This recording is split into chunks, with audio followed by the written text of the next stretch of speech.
এই জায়গায় আসলাম। এই জায়গায় হচ্ছে যে দেখো এই জায়গায় যদি একটা সার্কেল ড্র করি, সার্কেলটা হচ্ছে অনেক ছোট হয়ে যাচ্ছে, তার মানে বক্রতা কমে যাচ্ছে, বক্রতা কমে যাচ্ছে।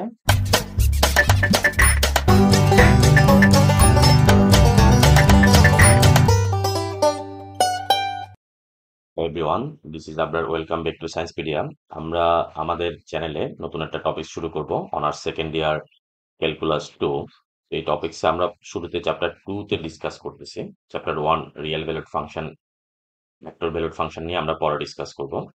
তো চ্যাপ্টার 2 কার্ভেচার, আমরা শুরু করি। কার্ভেচার এটা খুবই ইন্টারেস্টিং কোর্স হবে। আমরা এখানে ব্যাপারগুলো গ্রাফিক্যালিও দেখানোর চেষ্টা করব এবং থিওরামগুলো প্রুভ করব, প্লাস কিছু প্রবলেমে সলভ করব। এবং এই কোর্সটা আমাদের পেইড কোর্সও থাকবে। তো যারা যারা পেইড কোর্সে পার্টিসিপেট করতে চাইবা, অবশ্যই নিচে হোয়াটসঅ্যাপ লিঙ্ক থাকবে এবং আমাদের পেজ লিঙ্ক থাকবে। সবসময় কানেক্টেড থাকবে এবং ফ্রেন্ড সার্কেলের সাথে শেয়ার করবা। তো আমরা টপিকসটা শুরু করি। ফার্স্ট আমাদের টপিক হচ্ছে যে কার্ভেচার। কার্ভেচার মানে কি? কার্ভেচার মানে হচ্ছে বক্রতা। বক্রতা মানে কি?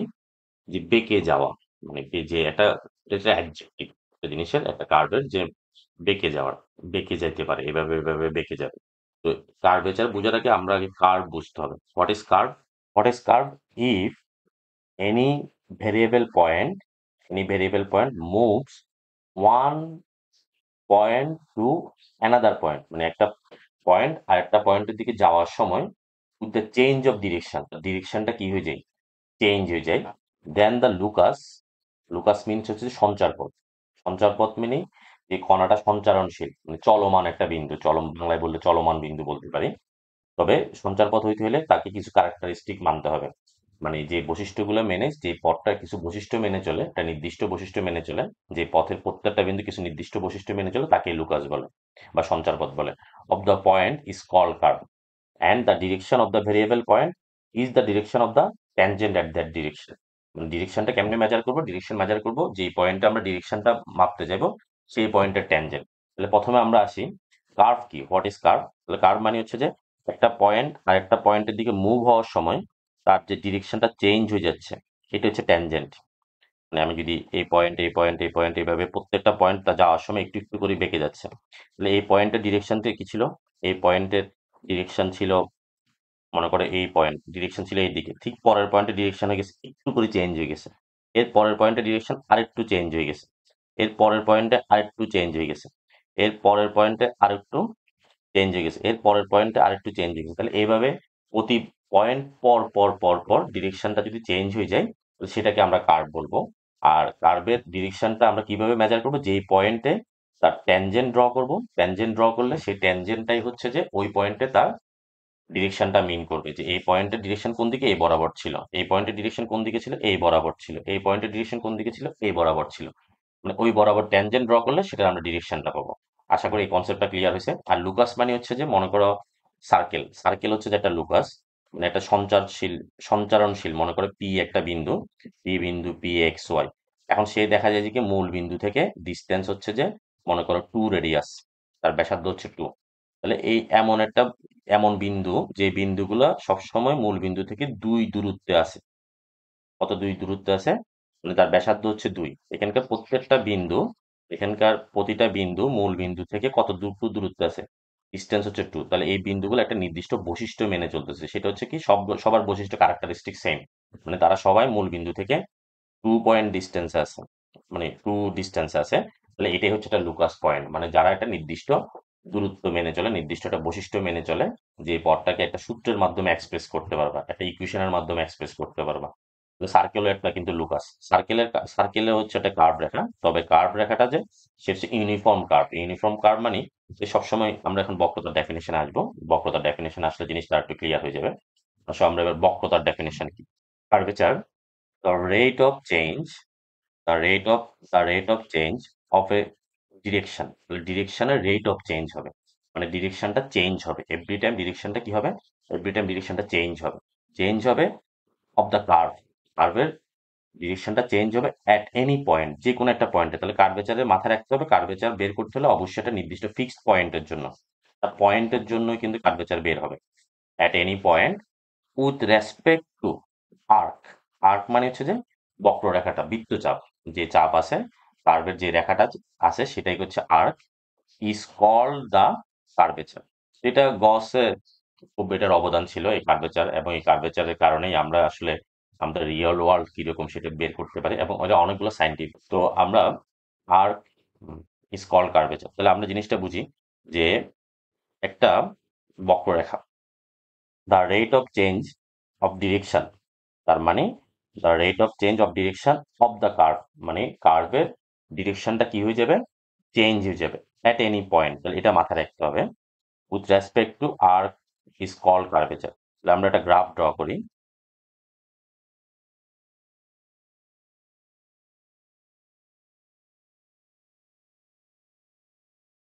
এখন মনে করো এই পয়েন্ট এ তে আর পয়েন্ট বি তে, হ্যাঁ, পয়েন্ট এ তে এইতে একটা যদি আমরা ডিরেকশনটা মাপতে চাই, তাহলে ডিরেকশন মাপার জন্য আমাকে এখানে একটা ট্যানজেন্ট ড্র করতে হবে। ট্যানজেন্ট হচ্ছে তার ডিরেকশন প্রোভাইড করে, এটা হচ্ছে ট্যানজেন্ট। আবার পয়েন্ট বি তে আমি একটা ট্যানজেন্ট ড্র করলাম, এটা হচ্ছে এই পয়েন্টের ডিরেকশন। একটা পয়েন্ট পি ধরলাম আর একটা পয়েন্ট হচ্ছে কিউ ধরলাম, ঠিক আছে। তাহলে এটাকে এই ট্যানজেন্টকে এটা ধরলাম যে আমরা সাই, আর এই ট্যানজেন্টটা ধরলাম সাই প্লাস ডেল সাই। তাহলে এখানে মাঝখানে যে পরিবর্তন হবে, বা আমরা এইভাবে চিন্তা করতে পারি ত্রিভুজের বহিস্থ কোণ অন্তস্থ দুই কোণের যোগফলের সমান। তাহলে মাঝখানে যে কোণটা হবে এটা হচ্ছে যে ডেল সাই। তাহলে এর যে কোণের পরিবর্তন হয়েছে, দিকের যে পরিবর্তন হয়েছে, তার অ্যাঙ্গুলার পরিবর্তনটা হচ্ছে, কৌণিক পরিবর্তনটা হচ্ছে ডেল সাই। এবং কার সাপেক্ষে পরিবর্তন হয়েছে, এই এস এর সাপেক্ষে। এস হচ্ছে আর্ক লেন্থ, এই রেড কালারটা হচ্ছে ডেল। তাহলে আমরা এটাকে ডেল এস ধরি। তাহলে এই কার্ভেচার হচ্ছে যে যে আর্ক লেন্থের সাপেক্ষে ডেল এস এর পরিবর্তনটা হচ্ছে কার্ভেচার। এটাকে সূচিত করা হয় কাপ্পা দ্বারা। কাপ্পা হচ্ছে গ্রিক অ্যালফাবেটে আমরা যেমন কে বলি, সেটা কাপ্পা একটু বড় করে লিখতে হয়, কাপ্পা এভাবে লিখতে হয়। তো এটা কাপ্পাটা হচ্ছে কি, তার মানে হচ্ছে যে ডেল সাইয়ের সাপেক্ষে, মানে এস এর সাপেক্ষে কোণের পরিবর্তন, আর্ক লেন্থের সাপেক্ষে কোণের পরিবর্তন, the rate of change. Rate of change, এখন রেট অফ চেঞ্জ বললে তো আমরা তো এখানে একটা বিশাল অংশ নিয়ে ফেলছি, এটাকে লিমিটিং কনসেপ্ট নিতে হবে। লিমিটিং কনসেপ্টটা কিরকম, আমরা জাস্ট একটা পয়েন্টে চলে আসবো। এটা মাথায় রাখবা, কার্ভেচার কিন্তু সবসময় একটা নির্দিষ্ট পয়েন্টের জন্য বের হবে। তাহলে তোমাকে যদি কোনো সময় একটা বক্ররেখার কার্ভেচার বের করতে বলে, তাহলে অবশ্যই তোমাকে এক্স ওয়াই ভ্যালু দেওয়া থাকবে, ওই পয়েন্টটা দেওয়া থাকবে। উইদাউট পয়েন্ট তুমি কিন্তু কার্ভেচার বের করতে পারবে না। মানে একদম এক্সাক্ট ভ্যালুটা বের করতে হলে তোমাকে ওই পয়েন্ট বের করতে হবে। মনে করো আমি হচ্ছে যে এখন পি পয়েন্টের কার্ভেচার বের করব। তো পি পয়েন্টের কার্ভেচার, তার মানে আমি এতে এখানে যেটা প্রকাশ করতেছে সেটা হচ্ছে বিশাল অংশ জুড়ে প্রকাশ করতেছে। তাহলে এটাকে লিমিটিং কনসেপ্ট নিতে হবে। লিমিটিং কনসেপ্টটা কি, লিমিটিং কনসেপ্ট হচ্ছে when Q tends to P, when Q tends to P, মানে কিউটা যখন আস্তে আস্তে কার দিকে চলে আসবে, কিউটা যখন মনে করো পি এর দিকে চলে আসবে, তাহলে এটা এরকম ছোট হয়ে যাবে না। কিউ মনে করো এখানে আসলো, তাহলে আমার এই জায়গাটা ট্যানজেন্টটা আরো ছোট হয়ে যাবে। কিউ মনে করো এখানে আসলো, ট্যানজেন্টটা আরো ছোট হয়ে যাবে। তাহলে আমাদের এখানে যে ডেল সাইডে আছে, ডেল সাইডে আস্তে আস্তে ছোট হতে থাকবে। তাহলে কিউ যখন টেন্স টু পি হবে, তো লিমিটিং কনসেপ্ট নিতে হবে। তাহলে kappa equal to limit Q tends to P, তখন হচ্ছে ডেল সাই বাই, এটা কিন্তু average, del psi by del S, এটা কিন্তু একটা অ্যাভারেজ ভ্যালু। ডেল দ্বারা জাস্ট ক্ষুদ্র পরিবর্তন বুঝেছে, কিন্তু আমার নিতে হবে একটা নির্দিষ্ট পয়েন্টে, মানে ইনস্ট্যান্টেনিয়াস। ও যে তোমরা পড়ছো তাৎক্ষণিক ব্যাগ যেভাবে পড়ছো আর কি, আমরা আবার ডিওয়াই ডিএক্স যেভাবে পড়ছি, del x by del x, calculus ওয়ানে পড়ছি। তারপর আমি যদি চাই দেখি এটা ডিসকাস করব।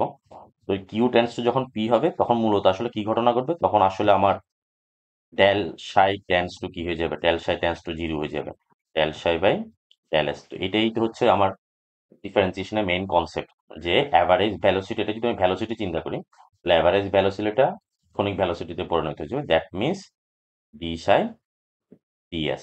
এটাই হচ্ছে কার্ভেচার। কার্ভেচার হচ্ছে একটা ক্যারেক্টারিস্টিক আর কি, একটা বৈশিষ্ট্য, বক্রতা, একটা অ্যাডজেক্টিভের মতো বৈশিষ্ট্য। একটা কার্ভের, একটা কার্ভকে আমরা চিন্তা করবো, এতে কার্ভ এতে বাঁকা, তাহলে এতে কি পরিমাণ বাঁকা, তার বক্রতা পরিমাপটা করবো আর কি। তাহলে এইটা হচ্ছে সূচিত হচ্ছে কাপ্পা।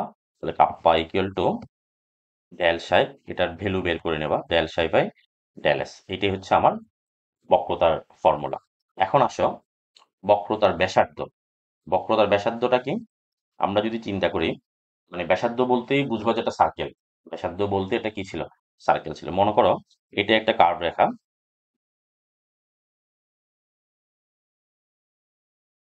এটা একটা কার্ভ রেখা।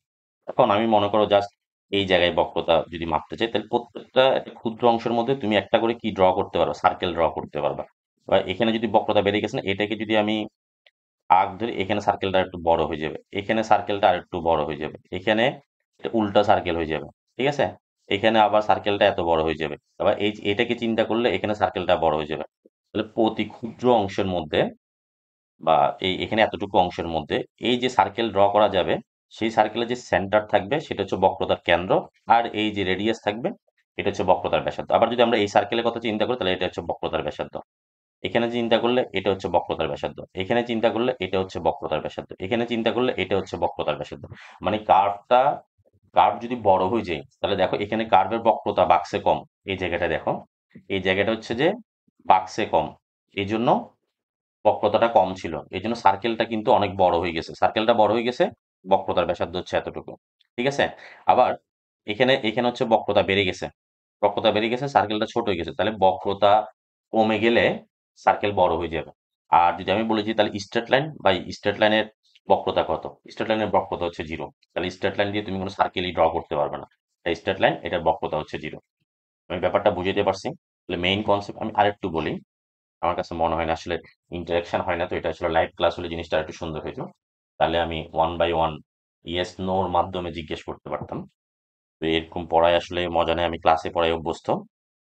তারপরেও তোমাদের কোনো সমস্যা থাকলে বলবা, তাহলে আমি সেটার উপরে শর্ট ভিডিও করে দিব। যদি কোনো প্রবলেম থাকে যে এই জিনিসটা বুঝি নাই, তাহলে এটার উপরে একটা শর্ট ভিডিও করবে।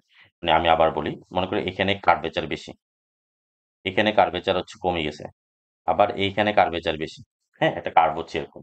তাহলে তুমি যদি প্রত্যেকটা কার্ভেচারের মধ্যে, তাহলে এই জায়গায় আমি একটা ছোট করে একটা সার্কেল ড্র করতে পারবো। আবার এই জায়গার মধ্যে যদি সার্কেল ড্র করতে চাই, দেখবে যে সার্কেলটা অনেক বড় হয়ে যাবে।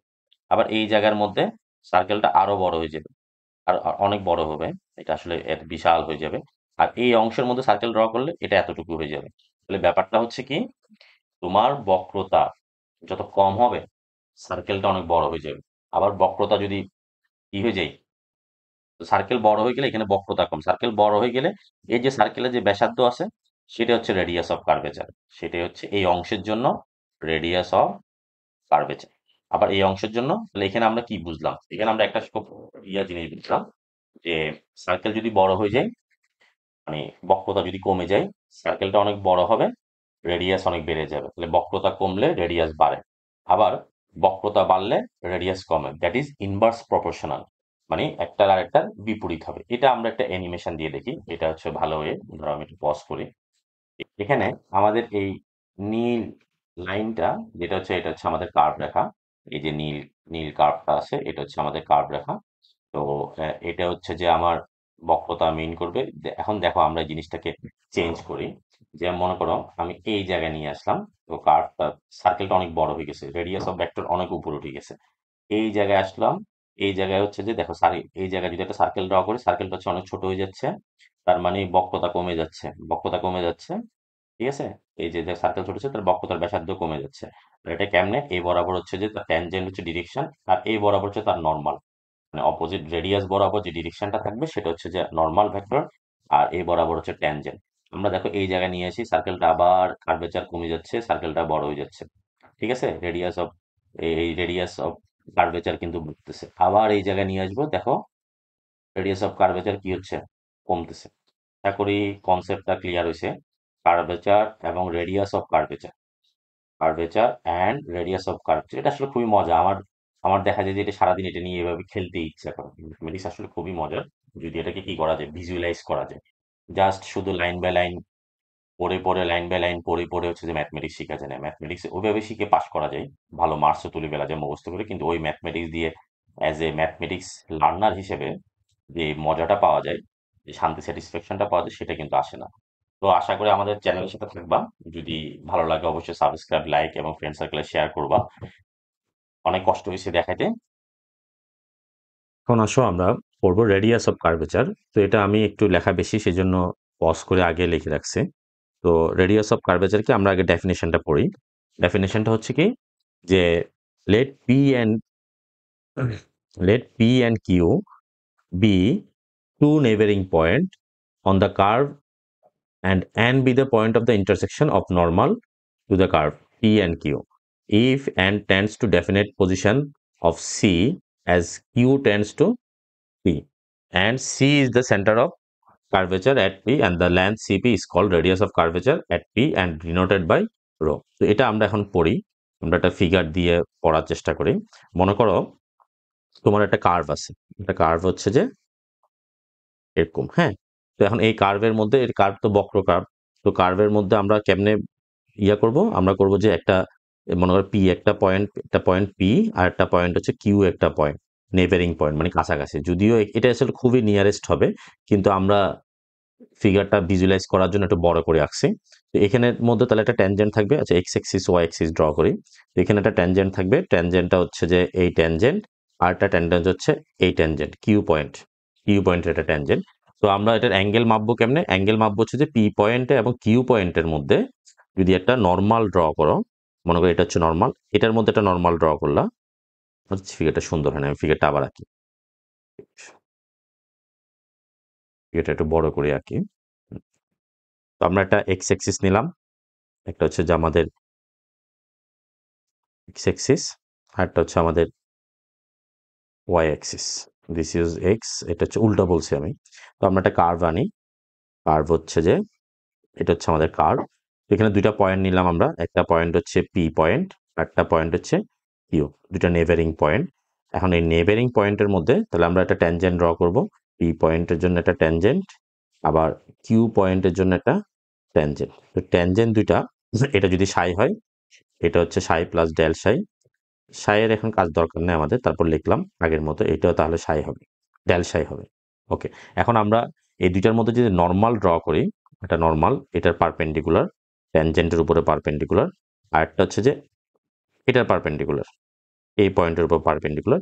তো দুইটা পয়েন্টে পারপেন্ডিকুলার হচ্ছে যে কিউ পয়েন্টের পারপেন্ডিকুলার, তারা ইন্টারসেক্ট করছে এন পয়েন্টে, মানে এই নর্মালটা, পি পয়েন্টের নর্মালটা এবং কিউ পয়েন্টের, this one is P, P P পয়েন্টের নর্মালটা এবং কিউ পয়েন্টের, এটা হচ্ছে পি পয়েন্টের নর্মাল, এটা হচ্ছে কিউ পয়েন্টের নর্মাল, তারা কোথায় ইন্টারসেক্ট করছে? ইন্টারসেক্টিং এট পয়েন্ট এন। এখন এটা তো হচ্ছে যে এটাই হচ্ছে আমার সেন্টার অফ কার্ভেচার হবে, সরি রেডিয়াস অফ কার্ভেচার হবে, তবে সেন্টার, এটা সেন্টার হবে, তো সেন্টারটা চেঞ্জ হবে কখন? when Q tends to P, Q যখন পি এর দিকে আসতে থাকবে, কিউ মনে করে এখানে আসলো, তাহলে এটা ইন্টারসেক্ট করবে এখানে, কিউ মনে করে এখানে আসলো, হ্যাঁ তাহলে ইন্টারসেক্ট করবে এখানে, কিউ মনে করো এখানে আসলো, এই জায়গায় আসলো, তখন ইন্টারসেক্ট করবে এই জায়গায়, মানে কিউ যখন আস্তে আস্তে পি এর দিকে আসতে থাকবে, তখন ট্যানজেন্টটা এভাবে বাঁকতে থাকবে, আর পারবে নর্মালটাও আস্তে আস্তে বেঁকে বেঁকে, তাহলে কিউ যখন পি এর দিকে আসতে থাকবে, তখন এটা মিট করবে কোথায়? সি তে গিয়ে, তখন এই সিপিটা হবে যে আমার রেডিয়াস অফ তাহলে আমি জিনিসটাকে এভাবে লিখতে পারি, when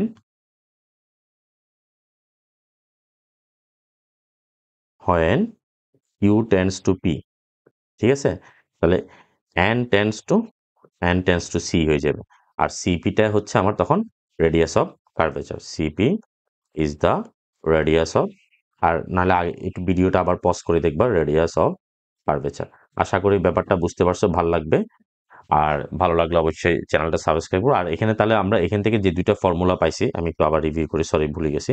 তাহলে কাপ্পাটা হচ্ছে যে ডি সাই ডিএস, মানে অ্যাঙ্গেলের পরিবর্তন উইথ রেসপেক্ট টু আর্ক, আর রোটা হয়, রোটা এটাকে ডিনোট করা হয় রো দ্বারা, সিপি কে ডিনোট করা হয় রো দ্বারা, রোটা হচ্ছে যে এটার প্রপোর্শনাল, ইনভার্স প্রপোর্শনাল আর কি।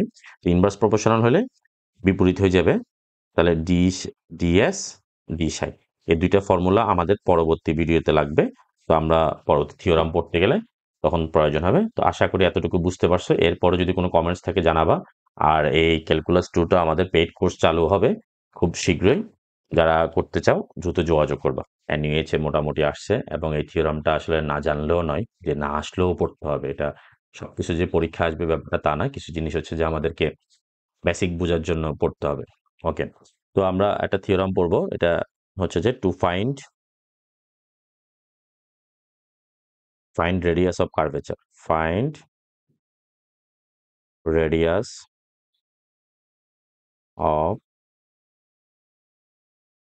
Curvature of an explicit equation.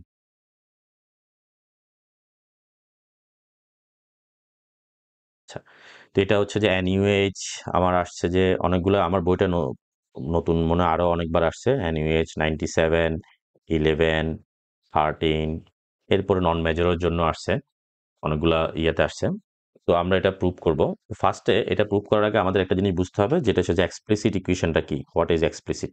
তাহলে এক্সপ্লিসিট আর ইমপ্লিসিট দুইটা টাইপ আছে। একটা ইকুয়েশন আছে, একটা হচ্ছে যে এক্সপ্লিসিট। এক্সপ্লিসিট বাংলা হচ্ছে যে ব্যক্ত, আর একটা হচ্ছে অব্যক্ত, ইমপ্লিসিট। তাহলে এক্সপ্লিসিট মানে হচ্ছে এক্সপ্রেস করা যায়, হ্যাঁ, প্রকাশ করা যায়, এক্সপ্রেস থেকে এক্সপ্লিসিট। ইমপ্লিসিট অব্যক্ত, মানে এক্সপ্রেস করা যায় না। তো কি এক্সপ্রেস করা যায়, কি এক্সপ্রেস করা যায় না, মনের ভাবনা। সমীকরণকে, আচ্ছা, একটা ভেরিয়েবল মধ্যে হচ্ছে দুইটার মধ্যে সম্পর্ক থাকে, একটা সম্পর্ককে আরেকজনের মাধ্যমে প্রকাশ করা আর কি। ব্যাপারটা হচ্ছে একজনকে দেখলে যেন আরেকজনকে বোঝা যায়, এই টাইপের আর কি। যে মনে করো আমি একটা ইকুয়েশন লিখলাম যে x square, x plus x y square plus y cube equal to 0। হ্যাঁ, এটা সমীকরণ লিখলাম। তো এখন এখানে যদি আমি এক্স এর ভ্যালু বের করতে যাই, বা সাপোজ মনে করো, হ্যাঁ, এক্স এর ভ্যালু বের করলাম। এক্স এর ভ্যালু বের করলে তাহলে এক্স কমন নিলে 1 plus Y square minus Y cube, sorry minus Y cube. X কে এই পাশে লিখলে তাহলে minus Y cube divided by 1 plus Y square. তার মানে হচ্ছে এখানে এক্স কে ওয়াই এর মাধ্যমে প্রকাশ করছি। মানে এই পাশে মাথায় রাখতে হবে, এই পাশে কিন্তু তুমি এক্স কে যখন প্রকাশ করবা, ডান পাশে আর কোনো এক্স থাকতে পারবে না। তখন এখানে কোনো এক্স আছে, এখানে কোনো আর এক্স নাই। তাহলে এক্স ইকুয়াল টু কি লেখা যায়, এক্স ইকুয়াল টু তুমি লিখতে পারো X equal to F of Y, অথবা Y equal to F of X. এটাকে Y equal to F of X প্রকাশ করা যাবে কিনা দেখতে হবে। Y equal to F of X এই ফর্মে, মানে একটা ভেরিয়েবলকে যদি আরেকটা ভেরিয়েবলের মাধ্যমে প্রকাশ করা যায়, তখন সেটা হচ্ছে এক্সপ্লিসিট ইকুয়েশন, এক্সপ্রেস করা যায়। ইমপ্লিসিট কি, ইমপ্লিসিট হচ্ছে যে প্রকাশ করা যাবে না। তো না গেলে কি ঘটনা ঘটবে, আমরা একটা এক্সাম্পল দিয়ে দেখি। যেমন মনে করো x cube, x square plus Y square plus 4xy equal to মনে করো 25। এটা সমীকরণ লিখলাম, x square plus Y square. আচ্ছা, এখন এখান থেকে যদি তুমি মনে করো, আচ্ছা ঠিক আছে, আমি ওয়াই এর মাধ্যমে, ওয়াই কে এক্স এর মাধ্যমে প্রকাশ করব। তো আমার কমন লজিক হচ্ছে যে ওয়াই আলাগুলো এক পাশে নিয়ে আসবো। 4xy equal to, equal to 25 minus x square. ঠিক আছে, তো আমি ওয়াই কমন নিলাম, এখান থেকে ওয়াই কমন যাচ্ছে, y plus 4x equal to 25 minus x square. ঠিক আছে, তারপর হচ্ছে যে তাহলে ওয়াই এর ভ্যালু বের করতে গেলে এটা এই পাশে গেলে ডিভাইডেড হয়ে যাবে, তাহলে 25 minus x square y plus 4x। এখন এটা কিন্তু এক্সপ্রেস হয় নাই, কারণ হচ্ছে যে তুমি ওয়াই কে প্রকাশ করছো, আবার এখানে ওয়াই এক্সিস্ট করতেছে। তার মানে এটা হচ্ছে যে ইমপ্লিসিট ইকুয়েশন। তাহলে ওয়াই কে এক্স এর মাধ্যমে এখানে তুমি y equal to F of x লিখতে পারবে না, কারণ এখানে এখানে অলরেডি এক্সও আছে ওয়াইও আছে। তার মানে এটা y equal to F of x কি করা যাবে না, লিখা যাবে না। তো লিখা না গেলে তাহলে এই সমীকরণগুলোকে সরাসরি কিভাবে লিখবো, এই সমীকরণগুলো সরাসরি আমরা লিখে ফেলবো F of X Y equal to, মানে এই পাশে দুইটাই হচ্ছে দুইটা ভেরিয়েবলের উপর dependable, F of X Y equal to 0 এই আকারে থাকলে তখন সেটাকে আমরা বলবো যে ইমপ্লিসিট ইকুয়েশন। আর Y equal to F of X অথবা Y equal to X equal to F of Y আকারে যদি থাকে, সেটা হচ্ছে এক্সপ্লিসিট ইকুয়েশন। তো আমরা ইমপ্লিসিট ইকুয়েশনটা আসে নাই পরীক্ষায়, সেজন্য এটা প্রুভ করবো না, জাস্ট তবে ফর্মুলাটা লাগবে। ইমপ্লিসিট ইকুয়েশনের ফর্মুলা দিয়ে ইজিলি প্রবলেম সলভ করা যায়। তো আমরা এক্সপ্লিসিট ইকুয়েশনের ফর্মুলাটা প্রুভ করব।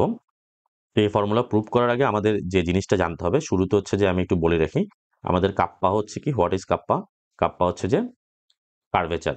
তো কার্ভেচার কি, কার্ভেচার হচ্ছে যে যে del d psi by ds, মানে ডিডিএস অফ সাই, মানে সাইয়ের পরিবর্তন, সাইয়ের পরিবর্তন মানে অ্যাঙ্গেলের পরিবর্তন with respect to arc, with respect to arc, মানে আর্কের সাপেক্ষে, কার্ভের সাপেক্ষে, কার্ভ লাইনের সাপেক্ষে অ্যাঙ্গেলের যে পরিবর্তন হবে, সেটা হচ্ছে কাপ্পা। আর কাপ্পার অল্টারনেট টার্ম হচ্ছে কি, অল্টারনেট টার্ম হচ্ছে যে রো, রো হচ্ছে যে তার রেসিপ্রোকাল মানে ইনভার্স, বিপরীত, সেটা হচ্ছে যে ডিএস ডি সাই। আশা করি এই দুইটা থিওরাম তো আমরা ফার্স্ট ভিডিওতে পড়ছি, তো এটা জানা আছে, এটা আমাদের লাগবে। তো আমরা আসলে এখন প্রুফ করব, সরাসরি প্রুফে জায়গা। তো আমরা ধরলাম যে একটা গ্রাফ, মনে করি y equal to F of x is an explicit equation where P is a point, point P. তো পি পয়েন্টে, পয়েন্ট পি এক্স ওয়াই, হ্যাঁ।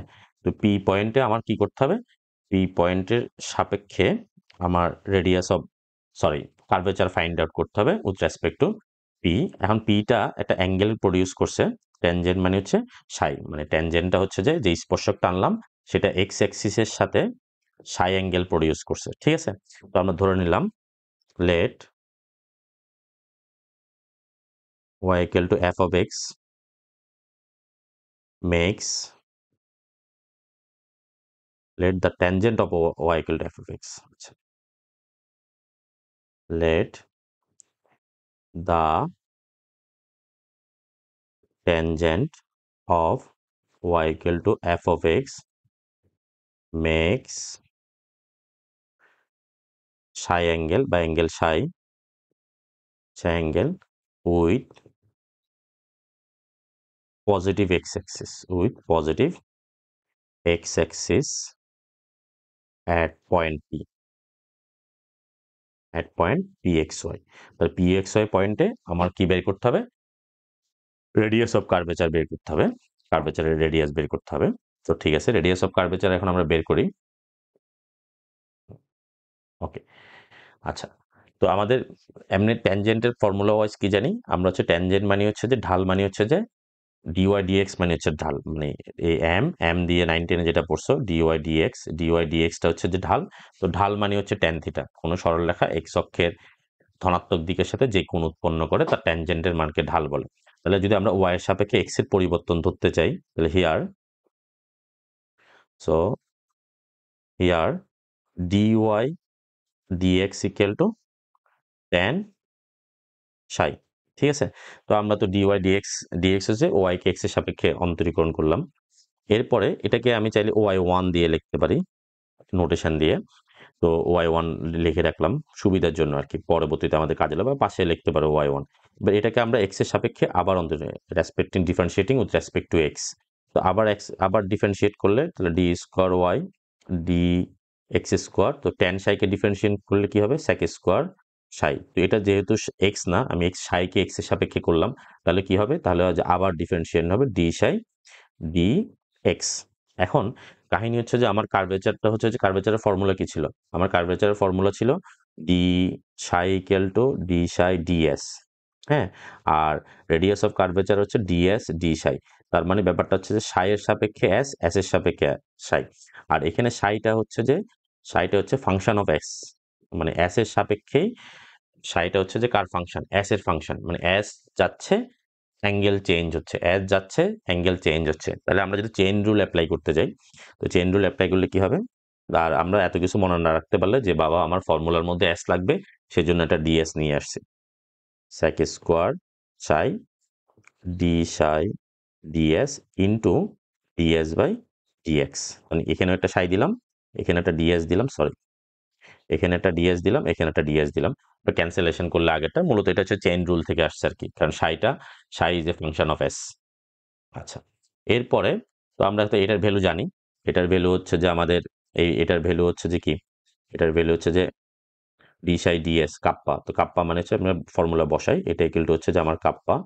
আর এটার ভ্যালুটা আমার বের করে নিতে হবে। ঠিক আছে, তো হিয়ার চারটা লাইন লিখে ফেলি আমি। sec স্কোয়ার সাই, তো কাপ্পা মানে 1/ρ একবারে লিখে ফেলতে পারি, 1/ρ।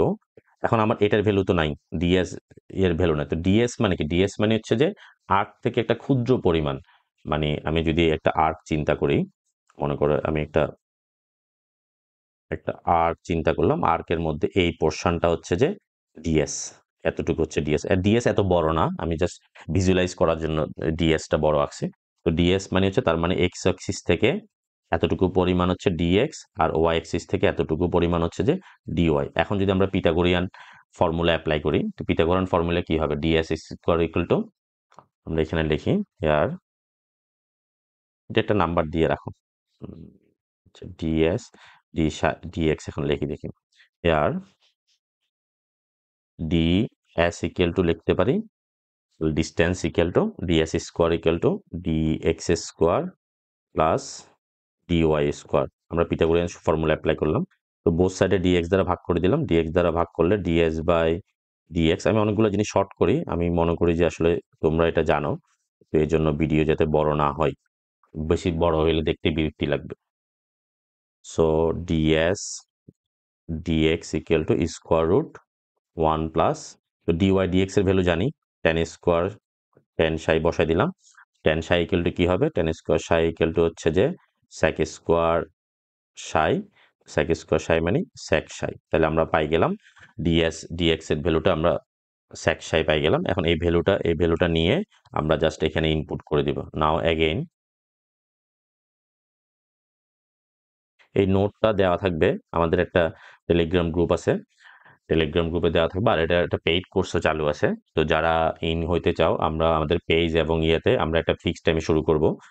তো যারা ইন হইতে চাও তারা অবশ্যই যোগাযোগ করবে।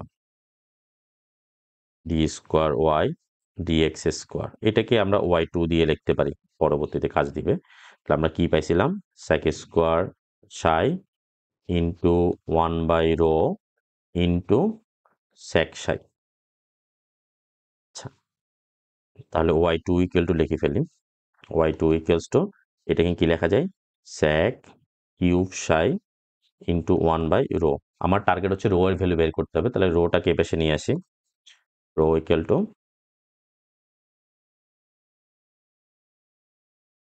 সেক cube psi divided by y two.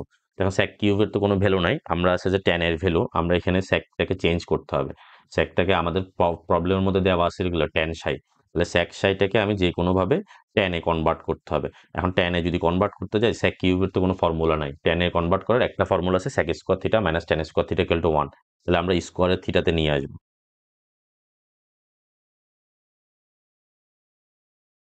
Sec square x into, আচ্ছা সরি এভাবে না, আমরা স্কোয়ারের ফর্মুলাতে আনলে তাহলে আমরা সেক স্কোয়ার এক্স উপরে আমরা পাওয়ার 3/2 দিই, ওয়াই টু, ঠিক আছে। হ্যাঁ, তো সেক স্কোয়ার এক্স কে কি লেখা যায়, সেক স্কোয়ার এক্স কে লেখা যায় 1 প্লাস টেন এক্স না সরি, চাকরি থাকবে এরকম করলে, 3/2 ওয়াই টু। ওকে, আর টেন স্কোয়ার সাই মানে, সো আমাদের কাজ শেষ। So rho equal to 1 plus Y one square whole to the power 3/2 Y two.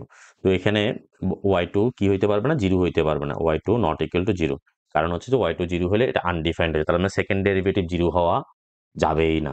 তো আবার আরেকটা জিনিস বলছে এখানে যে ওয়াইটা কি হইতে পারবে না, নেগেটিভ হইতে পারবে না। ওয়াই পজিটিভ হলে রো কি হবে, এটা যেহেতু এটা স্কোয়ার টার্ম, আমার এই ওয়াই স্কোয়ারটা একটা স্কোয়ার টার্ম, এটা স্কোয়ার টার্ম, তো এটা পজিটিভ নাম্বার, এটা পুরো পাওয়ার যাই দিই না কেন পুরো জিনিসটা কি আসবে, পুরো জিনিসটা পজিটিভ আসবে। তাহলে এই ওয়াই রোটা পজিটিভ না নেগেটিভ সেটা ডিপেন্ড করবে শুধুমাত্র ওয়াই এর উপরে। ওয়াই যদি পজিটিভ হয় তাহলে ও রো পজিটিভ হবে, ওয়াই যদি নেগেটিভ হয় রো নেগেটিভ হবে, ওয়াই টু। এখন ওয়াই টু নেগেটিভ হবে না, কারণ কার্ভেচার কখনো কি হয় না, নেগেটিভ হয় না। এই কথাটা ভুল, আসলে কার্ভেচার নেগেটিভ হয়। তোমরা যখন থার্ড ইয়ার ডিফারেন্সিয়াল জিওমেট্রিতে যাবা তখন দেখবে গসিয়ান কার্ভেচার নেগেটিভ হয়। আসলে বাস্তব জগতে যতগুলা এক্সপ্লেন করতে হয় ওখানে কার্ভেচার নেগেটিভই ধরতে হয়। তো আমরা যেহেতু এখানে কার্তেশিয়ানে মানে ইয়াতে প্লেনের মধ্যে করতে যাচ্ছে, সেই জন্য কার্ভেচার পজিটিভ ধরে করছে। তো পজিটিভের জন্য ওরা কোর্সের পরে এটাকে পরম মান নিয়ে ফেলছে আর কি। So rho equal to absolute value of 1 plus Y one square whole to the power 3/2 Y two. This is our formula for radius of curvature. Okay, এরপরে এখানে আরেকটা কন্ডিশন দিছে। তো মাঝে মাঝে দেখা যাবে যে কি তুমি y equal to F of x function দিয়ে সবসময় করতে পারবে না। কেন করতে পারবে না, এটা পয়েন্টের উপর ডিপেন্ড করে। মনে করো তোমার নোটটা হচ্ছে এরকম একটা কার্ভ দিল তোমারে, যে এরকম একটা কার্ভ, এখন জাস্ট এই পয়েন্টে তোমার কার্ভেচার বের করতে বলছে। আমি এখানে দেখতেছি পি পয়েন্টে। এখন পি পয়েন্টে যদি তুমি ট্যানজেন্ট আঁকো, ট্যানজেন্টটা সাইটা হচ্ছে যে ওয়াই অক্ষের সমান্তরাল হয়ে যাচ্ছে। ওয়াই অক্ষের সমান্তরাল মানে তাহলে সাই ইকুয়াল টু 90 ডিগ্রি। তো আমার প্রথম ওয়াই ওয়ান কি ছিল, প্রথম ওয়াই ওয়ান ছিল ট্যান সাই। তো সাই যখন 90 ডিগ্রি হয়ে যায় তার মানে ট্যান 90 ডিগ্রি, ট্যান 90 ডিগ্রি কি হয়ে যায়, আনডিফাইন্ড হয়ে যায়। তাহলে ওয়াই ওয়ান আনডিফাইন্ড হলে তাহলে এই পয়েন্টে তুমি এই ফর্মুলা দিয়ে কি করা যাবে না, রেডিয়াস অফ কার্ভেচার বের করা যাবে না। কারণ কি, তাহলে যেই পয়েন্টে আমার ট্যানজেন্টটা ওয়াই অক্ষের সমান্তরাল হবে সেই পয়েন্টে রেডিয়াস অফ কার্ভেচার বের করা যাবে না। তখন আমার ফর্মুলাটাকে চেঞ্জ করে ফেলতে হবে, যেহেতু এক্সপ্লিসিট ইকুয়েশন। তো এক্সপ্লিসিট ইকুয়েশনকে তখন আমি X equal to F of Y ফর্মেটে নিয়ে যাব।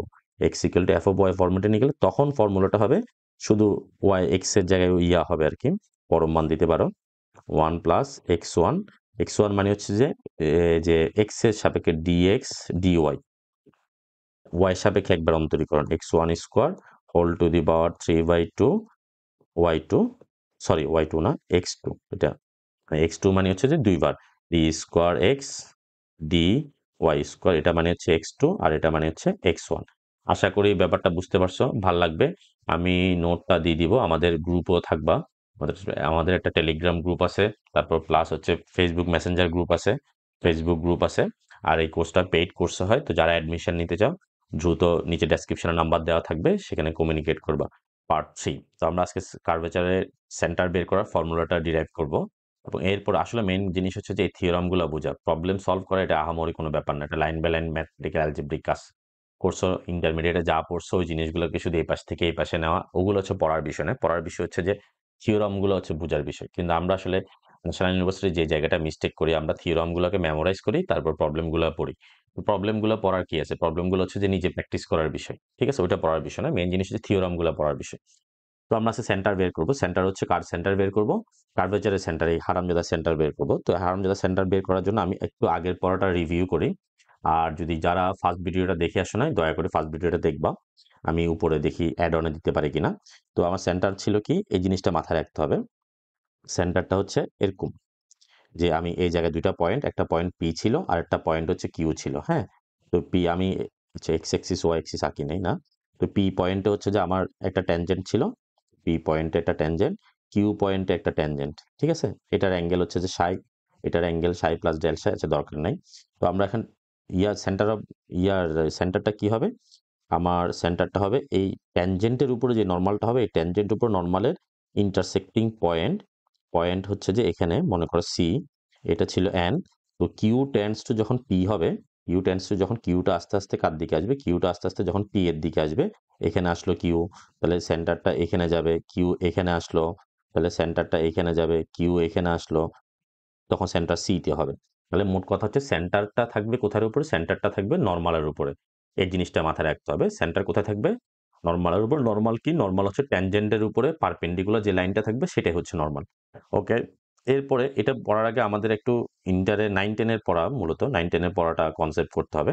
দুইটা বিন্দুগামী, এটা আমি আগে ডেসক্রাইব করি, তাহলে ওই জিনিসটা বুঝতে আর অসুবিধা হবে না। দুইটা বিন্দু, একটা যদি x1 y1 হয় বা চলমান বিন্দু ধরতে পারি, আরেকটা হচ্ছে x2 y2 ধরি, তাহলে এটার যে ইয়ার সমীকরণ, এই দুইটা বিন্দুগামী সরলরেখার সমীকরণের সূত্র কি ছিল, y মাইনাস y1, আচ্ছা দুইটা বিন্দু লাগবে না, আমরা একটা বিন্দু ধরলে হবে, একটি বিন্দুগামী x1 y1, আর একটা হচ্ছে m ঢাল বিশিষ্ট, m ঢাল বিশিষ্ট মানে ট্যানজেন্ট বিশিষ্ট আর কি, y minus y1 m into x minus x1, extra হচ্ছে যে এখানে চলরাশি xy, আর x1 y1 হচ্ছে যে গিভেন পয়েন্ট থাকবে, যার ভ্যালু দেওয়া থাকবে, x1 y1 হচ্ছে যে ভ্যালুটা কি করা থাকবে, ভ্যালুটা দেওয়া থাকবে। আর mটা হচ্ছে আমার ট্যানজেন্ট, সেটা মানে হচ্ছে যে dy dx। তো এটাকে যদি আমরা dy dx এর ফরম্যাটে লিখতে যাই, তাহলে কিভাবে লিখতে পারি, লিখতে পারি y মাইনাস y1, m মানে হচ্ছে dy dx, x মাইনাস, এটা ক্যালকুলাস 1 এ পড়ার কথা, dy dx। তাহলে ট্যানজেন্টের সমীকরণটা কি হবে, dy dx equal to dy dx equal to হবে যে y minus y1 x minus x1, এই ফরম্যাটে লিখতে পারি। এটা হচ্ছে যে ইকুয়েশন অফ ট্যানজেন্ট সমীকরণ, ট্যানজেন্ট ইকুয়েশন অফ ট্যানজেন্ট। আচ্ছা, এরপরে যদি আমাকে বলো নরমালের সমীকরণ, নরমালের সমীকরণ হচ্ছে যা ট্যানজেন্টের সাথে পারপেন্ডিকুলার, এই ট্যানজেন্ট ছিল, ট্যানজেন্টের সাথে পারপেন্ডিকুলারই থাকবে। তো জাস্ট সেখানে সমীকরণটা কি হবে, y মাইনাস y1, m এর পরিবর্তে এটা হবে minus 1 by m, x minus x1। এটা অবশ্যই কেন হয় জিজ্ঞেস করলে আমি পরের কোনো ভিডিওতে দেখা দিব, আর না হলে আমি যদি ফার্স্ট ইয়ার ক্যালকুলাসে ক্লাসে শুরু করব, সেখানে যদি পড়াই সেই ভিডিওটা দেখে আসবা। এক্স মাইনাস এর প্রুফও থাকতে পারে, 90 ডিগ্রি হয়ে গেলে 10 90 ডিগ্রি 90 প্লাস থিটা হয়ে গেলে, তাহলে মূলত এখান থেকে আসে 10 90 প্লাস থিটা, হ্যাঁ। তো এটা কি হয়ে যায়, m equal to 90 plus theta গুণ, তাহলে এটা হচ্ছে যে মাইনাস কট থিটা হয়ে যায়। তো কট থিটা হয়ে গেলে মাইনাস 1/10 থিটা হয়ে যায়, তাহলে ওই একটা এই জন্য মাইনাস 1 চলে আসে। জাস্ট এখান থেকে তোমরা নিজেরাও আসলে টাইম স্পেন্ড করতে, পড়াশোনা নিয়ে সময় অপচয় না করলে কিন্তু হবে না, সময় অপচয় ছাড়া কোনো কিছু তুমি আর্ন করতে পারবে না, এটা মাথায় রাখতে হবে। আচ্ছা, এগুলো সব যে টিচার পড়াবে, ক্লাসে পড়াবে, আর ন্যাশনাল ইউনিভার্সিটির বইয়ের কথা তো আর নাই বললাম, এই বইগুলো আসলে পড়ালেখাকে আরো নষ্ট করে দিচ্ছে, এই বই পড়ে আসলে ম্যাথ শেখা যাবে না। তো আমরা এখানে আসি, তো m মানে হচ্ছে যে, তাহলে আমরা কনভার্ট করি m into y minus y1 minus x minus x1, তো এটাকে অ্যাড করলে x minus x1 plus y minus y1 into m equal to 0। আচ্ছা, তো এই mটাই হচ্ছে আমার ট্যানজেন্ট, ট্যানজেন্ট মানে হচ্ছে dy dx, তাহলে m ইকুয়াল টু হচ্ছে যে আমার dy dx, আর dy dx কে আমি কিভাবে লিখতে পারি, y1 দিয়ে লিখতে পারি, তাহলে x minus x1 plus y minus y1 dy dx y1 equal to 0. This is the equation of normal, equation of normal. ঠিক আছে, এটা মাথায় রাখলে হবে, এই ফর্মুলাটা আমাদের লাগবে প্রুভ করার জন্য। তারপর আমি একটু দেখা দিলাম, একটু ভিডিওটা একটু বড় হইলেও একটু একবার যদি বেসিকটা শিখে ফেলো এরপর আসলে আর ঝামেলা হয় না। এখন আসো আমরা প্রুফটা পড়ি। ফাইন্ড এ সেন্টার, তো আমরা ধরলাম যে একটা গ্রাফ আছে, ঠিক আছে, পি একটা পয়েন্ট, পি এক্স ওয়াই, তো পি এক্স ওয়াই এর মধ্যে ট্যানজেন্ট থাকবে, এটার যে নর্মালের মধ্যেই থাকবে যে আমার সেন্টার এক্স ওয়াই, যেটাকে আমরা আলফা বিটা ধরে নিই, C equal to alpha beta. Late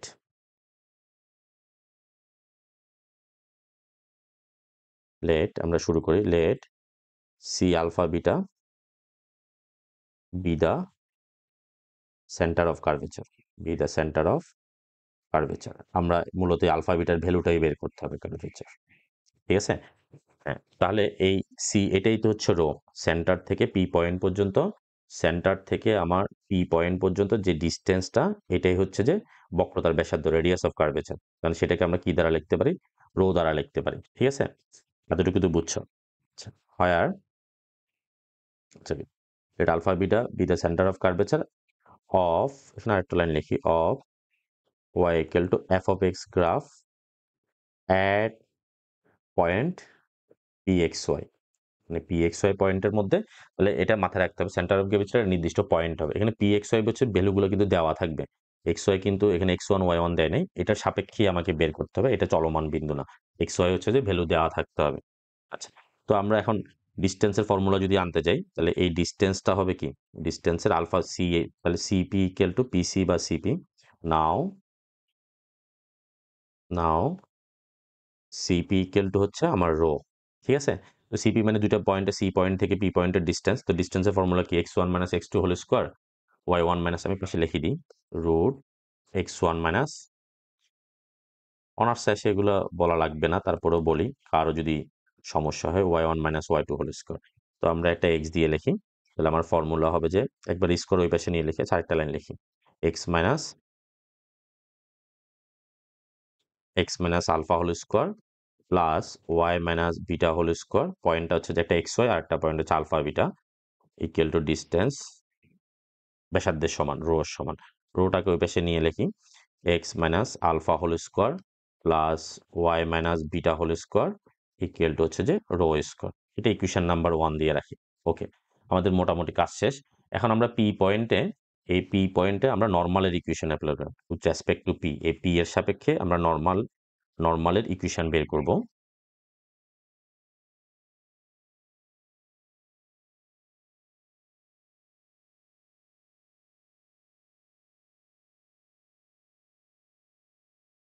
না সরি, পি এর সাপেক্ষে না, আমরা এখানে নর্মালটা বের করব হচ্ছে যে আমার ইয়ার সাপেক্ষে, আলফা বিটার সাপেক্ষে, ভুল বলছে, আলফা বিটার সাপেক্ষে আমরা নর্মালের ইকুয়েশনটা বের করব।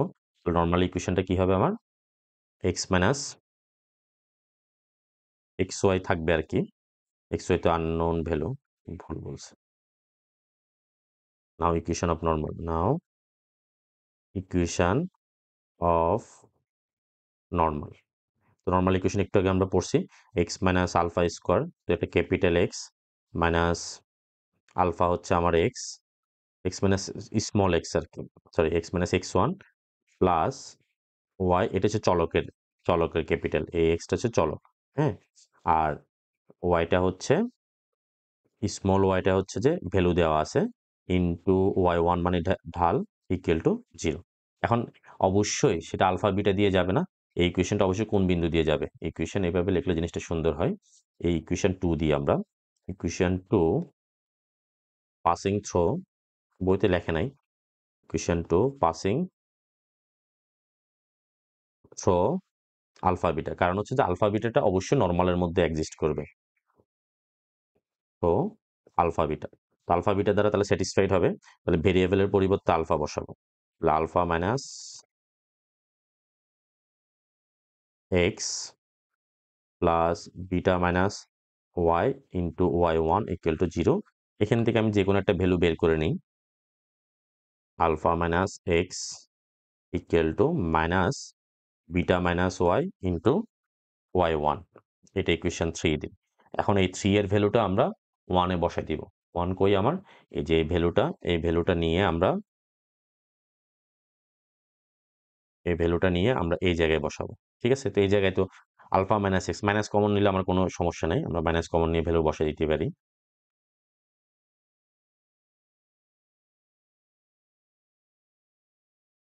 নাও ফ্রম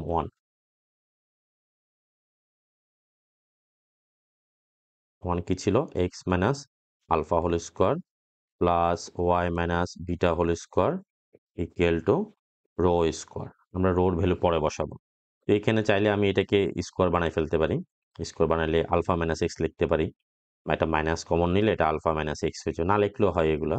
হোল স্কোয়ার প্লাস এখানেও বানাও যেহেতু বিটা মাইনাস ওয়াই, একটা মাইনাস কমন নিয়ে বিটা মাইনাস ওয়াই বানাও whole square rho square.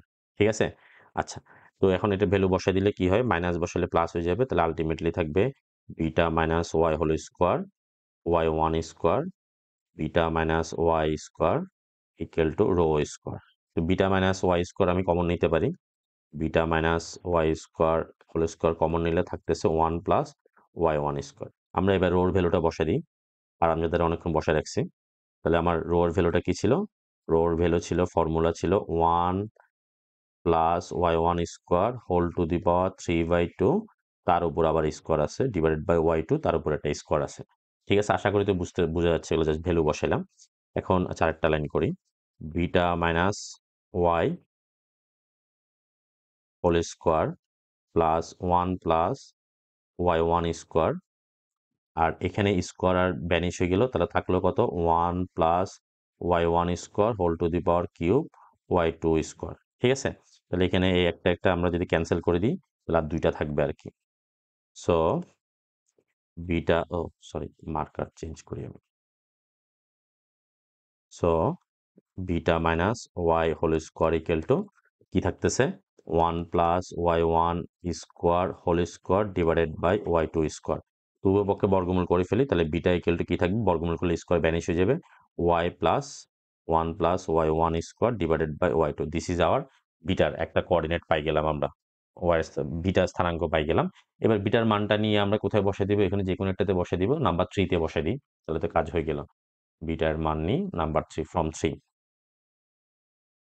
From 3। তো ফ্রম 3 কি ছিল? এক্স মাইনাস আলফা ছিল, alpha minus x equal to minus beta minus y into y one.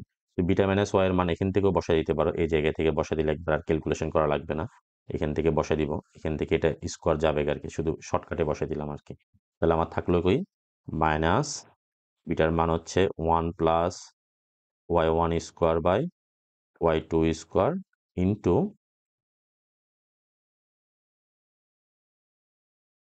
Y two square হবে না, sorry, y two into y one.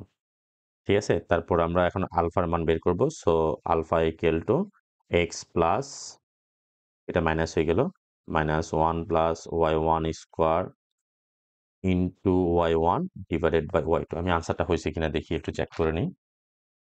হ্যাঁ, ঠিক আছে।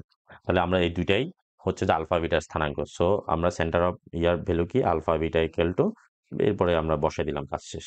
দুইটা আলফার ভ্যালু বসে দিলাম, বিটার ভ্যালু বসে দিলাম। এটাই আমার সেন্টার অফ কার্ভেচার। আশা করি ভালো লাগছে। যদি ভিডিও ভালো লাগে অবশ্যই লাইক শেয়ার করবা, আর আমাদের পেইড কোর্সে ভর্তি হওয়ার জন্য নিচে হোয়াটসঅ্যাপে যোগাযোগ করবা। ওকে, ধন্যবাদ সবাই।